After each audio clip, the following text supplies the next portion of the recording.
Fox 26 is an official partner with the Texas Center for the Missing, and tonight in our ongoing series, The Missing, we highlight one of far too many cases of Indigenous people who vanish and whose families feel unseen and alone in their search. I am looking for my brother, Kevin Ray Boney. He liked to live under the radar because of course, we're Native American, so he didn't want the government knowing everything. So he had, he always got paid under the table and everything. It's hard to know where your loved one might be when they live off the grid.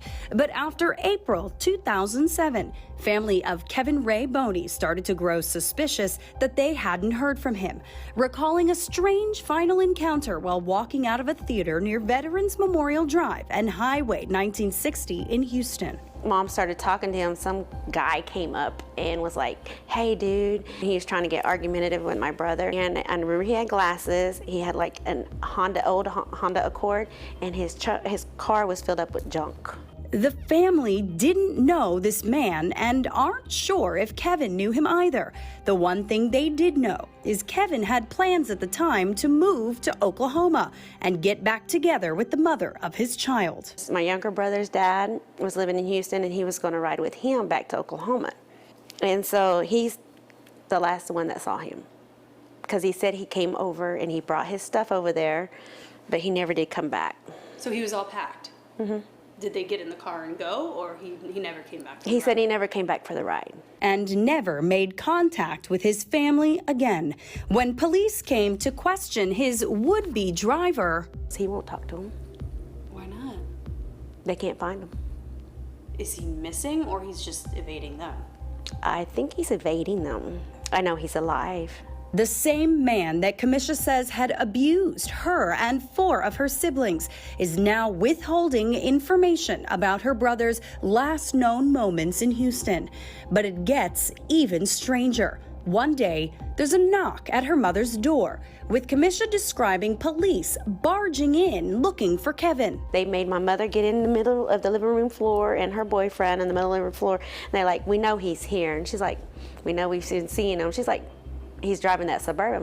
My mom told him, "No, that's my daughter driving that Suburban." It was you. Me. A random raid, but Kamisha claims that police told her they have no record that it happened. Years carried on. Kevin never called. No clues ever came in. Mm-hmm. When is it the hardest?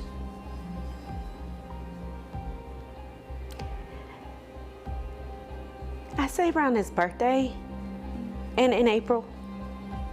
My mother has been gone for 10 years. And I think one of the reasons why is because she worried so much about her son and not knowing where he's at. More than a decade and a half gone by, and Kamisha has not given up. I have hope.